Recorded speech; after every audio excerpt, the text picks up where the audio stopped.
Nos anos que rodearon a Segunda Guerra Mundial, as aeronaves militares consolidaram a reputação da Boeing. Bombardeiros como o B-17 Flying Fortress, o B-29 Super Fortress, o B-47 Stratojet e o B-52 Stratofortress impulsionaram essa fama. No entanto, no setor civil, os resultados eram bem diferentes. A Douglas Aircraft e a Lockheed dominavam o mercado de aviação comercial do pós-guerra, e o modelo 377 Stratocruiser da Boeing lutava para competir. Apenas 56 dessas aeronaves foram vendidas, e no final da década de 1940, as encomendas haviam cessado por completo. Cerca de 15 milhões de dólares evaporaram nesse programa, e a Boeing viu-se dependendo quase que totalmente de contratos militares para se manter à tona. Entre 1949 e 1950, os engenheiros da Boeing começaram a delinear planos para um transporte a jato. O que vislumbraram foi uma oportunidade, um único projeto que pudesse atender a clientes militares e civis ao mesmo tempo. Mais ou menos nesse mesmo período, o reabastecimento aéreo estava se tornando prática padrão em toda a Força Aérea dos Estados Unidos. Encomendas para mais de 800 KC-97 Stratofreighters já estavam em carteira, mas essa aeronave simplesmente não conseguia acompanhar o ritmo dos novos caças e bombardeiros a jato. A Boeing reconheceu a lacuna. Um avião-tanque e transporte a jato poderia preenchê-la, e os contratos militares viriam naturalmente. Para romper de vez com seu passado de hélices, a Boeing também reformulou seu sistema de nomenclatura. As aeronaves civis mais antigas tinham números da série 300 e outros blocos numéricos já estavam reservados para mísseis e projetos internos. Assim, os transportes a jato receberam a série 700 e o primeiríssimo deles se tornou o 707. O departamento de marketing preferiu esse número simplesmente porque soava mais agradável do que um simples 700. Nenhum deste programa avançaria sem o motor. O turbojato Pratt & Whitney JT3C, uma ramificação civil do J57. Comparado aos motores a jato anteriores, este entregava uma potência consideravelmente maior e já estava em operação no B-52. Essa potência abriu as portas para algo maior, uma aeronave a jato com verdadeira capacidade de passageiros. A Boeing testou várias configurações de asa e motor, algumas buscando inspiração no B-47, outras no C-97, antes de optar por uma configuração de 4 motores. Desse trabalho de pesquisa surgiu o Boeing 367-80, lembrado simplesmente como o Dash 80. Dali para frente, as coisas andaram depressa. Os trabalhos começaram em 1952. A aeronave foi revelada ao público no dia 14 de maio de 1954 e alçou voo pela primeira vez no dia 15 de julho daquele mesmo ano. A Boeing construiu o Dash 80 puramente como prova de conceito, uma plataforma de testes destinada a servir a propósitos militares e civis. Como era de se esperar, a Força Aérea dos Estados Unidos tornou-se seu primeiro comprador, adaptando o projeto para o KC-135 Stratotanker. Se uma versão de passageiros poderia ter sucesso comercial, permaneceu uma incógnita. Naquele ponto, a maior parte da receita da Boeing ainda provinha de trabalho militar, e não de aeronaves civis. Então, no dia 7 de agosto de 1955, tudo mudou. Um voo de demonstração sobre o Lago Washington atraiu a atenção do público para o protótipo. O piloto de testes Tex Johnston executou um giro em tonel completo no Dash 80 naquele dia. Mais tarde, ele o chamou de uma manobra de 1G, tecnicamente segura, embora a liderança da Boeing tenha deixado claro que a proeza não deveria ser repetida. O feedback das companhias aéreas remodelou a fuselagem quase imediatamente. Originalmente, o Dash 80 media 132 polegadas, cerca de 335 centímetros de largura, o suficiente para 4 assentos por fila, replicando o layout do antigo Stratocruiser. As transportadoras, contudo, opuseram-se, alertando que isso limitaria drasticamente a carga útil. A Boeing alargou a cabine para 144 polegadas, cerca de 366 centímetros, o suficiente para 5 assentos por fila, enquanto ainda reutilizava a ferramentaria da linha do KC-135. Em seguida, a Douglas respondeu com o DC-8, oferecendo 147 polegadas, cerca de 373 centímetros e 6 assentos por fila, e as companhias aéreas foram atraídas por aquele espaço extra. A Boeing alargou o 707 máis unha vez, desta vez para 148 polegadas, cerca de 376 centímetros. O primeiro 700 e 720 de produção voou no dia 20 de dezembro de 1957, um momento que marcou a transição dos testes de protótipo para o serviço de linha aérea genuíno. O que se seguiu foi uma campanha de testes de voo focada em um único objetivo: comprovar o manuseio da aeronave, seu comportamento em decolagem e seu desempenho no pouso sob condições reais de linha aérea. A certificação da FAA chegou no dia 18 de setembro de 1958, apoiada por uma extensa série de voos de teste. 2 pilotos de teste, Joseph John Timsisen e James R. Gannett, estiveram no centro desse esforço de certificação. A contribuição deles valeu-lhes o primeiro Evan C. Kinchelow Award, um reconhecimento reservado a feitos notáveis em testes de voo. À medida que a aeronave passou do protótipo para a produção em massa, várias mudanças de projeto se seguiram. Entre as mais notáveis, flaps Kruger, adicionados ao longo da borda de ataque da asa, posicionados entre os motores internos e externos, aparecendo tanto no 700 e 720 quanto no 707 e 320.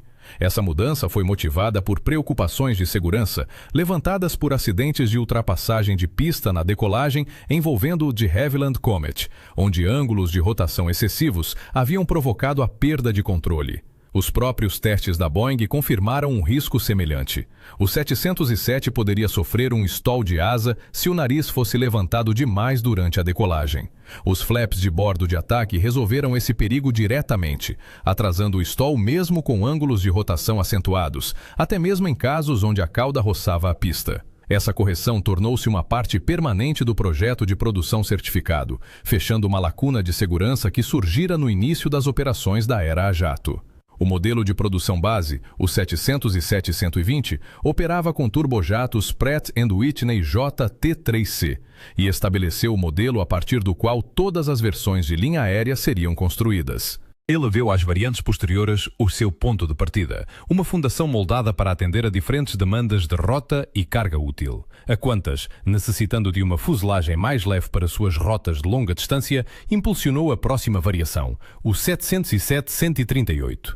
Construído a partir da estrutura do 120, ele perdeu 6 seções de fuselagem, 3 à frente da asa, 3 atrás dela. Como cada seção ficava a 20 polegadas, aproximadamente 51 centímetros uma da outra, isso reduziu o comprimento total em 10 pés, pouco mais de 3 metros, deixando-o com 134 pés e 6 polegadas, cerca de 40 metros e 99 centímetros. O peso máximo de decolagem permaneceu inalterado em 247 mil libras, cerca de 112.040 kg, o que significava que menos peso estrutural liberava espaço para mais combustível em distâncias maiores. A Braniff International Airways queria algo diferente. Mais empuxo.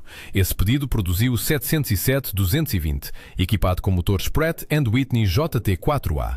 A potência extra ajudava em pistas curtas e em climas quentes, embora as vendas nunca tenham decolado para essa versão. Muito mais significativa foi a versão 707-320, que combinava uma envergadura maior com motores JT4A para aumentar tanto a capacidade de combustível quanto o alcance. Um parente próximo, o 707-420, usava a mesma fuselagem, mas trocou por turbofãs Rolls-Royce Conway em vez de motores americanos. À medida que a eficiência de combustível e o empuxo ganharam prioridade em toda a indústria, os turbofãs rapidamente se tornaram a escolha preferida. O Pratt & Whitney JT3D, uma evolução turbofã do próprio JT3C, surgiu como o motor padrão em toda a linha 707, e as aeronaves que o carregavam passaram a ter o sufixo B. Muitos 720, 707 e 120 mais antigos foram adaptados para corresponder. O 707-320B, no entanto, existiu apenas como aeronave de nova fabricação.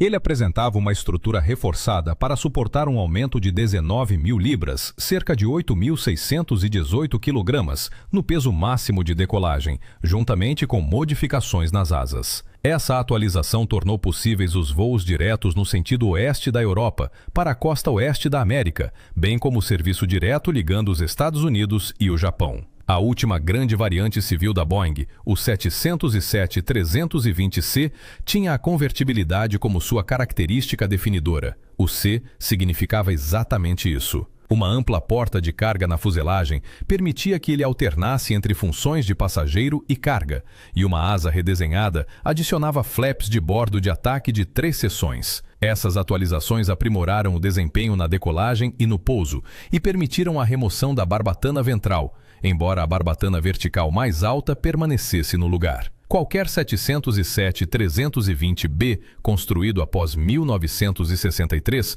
carregava esse mesmo projeto de asa, ganhando o rótulo de avançado. Muitos desses aviões eventualmente transitaram para o serviço militar. As variantes militares de fato continuaram a sair da linha de produção muito depois de as encomendas das companhias aéreas terem cessado, com as últimas fuselagens novas baseadas no 707, os E3 e E6, concluídas em 1991. O que fez o 707 ter sucesso remonta à posição inicial da Boeing, fundamentalmente diferente da de seus rivais. Os fabricantes concorrentes conjuíam principalmente em torno das demandas das companhias aéreas. A Boeing, desde o primeiro dia, projetou para os mercados militar e civil simultaneamente. Essa abordagem dupla diluiu o risco financeiro. O financiamento inicial, o volume de produção e a experiência operacional prática fluíram através de encomendas militares, especialmente da Força Aérea. As companhias aéreas, por sua vez, herdaram uma aeronave já testada e comprovada em condições severas. A Boeing também se manteve disposta a adaptar-se. As dimensões da fuselagem mudaram mais de uma vez para satisfazer as demandas de assentos das companhias aéreas. Sempre que as transportadoras queriam cabines mais largas e mais assentos, a Boeing alargava a fuselagem, aceitando o custo da ferramentaria refeita e os cronogramas atrasados. Os fabricantes rivais, por outro lado, fixaram suas dimensões muito cedo e tiveram dificuldades assim que as encomendas começaram a chegar. O timing também jogou a favor da Boeing. As companhias aéreas queriam entrar na era a jato, mas acidentes anteriores com jatos em outros lugares os haviam deixado cautelosos. O programa de testes de voo da Boeing, seu registro de certificação e suas visíveis margens de segurança estrutural minaram essa hesitação. Demonstrações públicas, aliadas a um progresso constante na certificação, deram às companhias aéreas a confiança real de que a aeronave poderia lidar com as operações diárias. O alcance e a flexibilidade também distinguiram o 707 dos jatos anteriores. Seu projeto central suportava muitas variantes sem quebrar a compatibilidade em toda a família. Modelos mais leves e mais curtos operavam rotas de longa distância, enquanto versões com asas maiores abriram caminho para o serviço intercontinental. As atualizações posteriores dos motores estenderam ainda mais esse alcance. As companhias aéreas, como resultado, podiam expandir suas redes mantendo-se dentro de uma única família de aeronaves o tempo todo. Finalmente, a Boeing compreendeu o que a escala exigia. Assim que as encomendas começaram a subir, a empresa comprometeu-se plenamente. Produção, suporte, serviço mundial. Tudo isso. Peças de reposição, programas de treinamento e logística apoiada pelos militares tranquilizaram as companhias aéreas de que a aeronave não ficaria desamparada sem suporte. No momento em que os jatos ainda pareciam caros e não comprovados, esse compromisso de longo prazo valia ouro.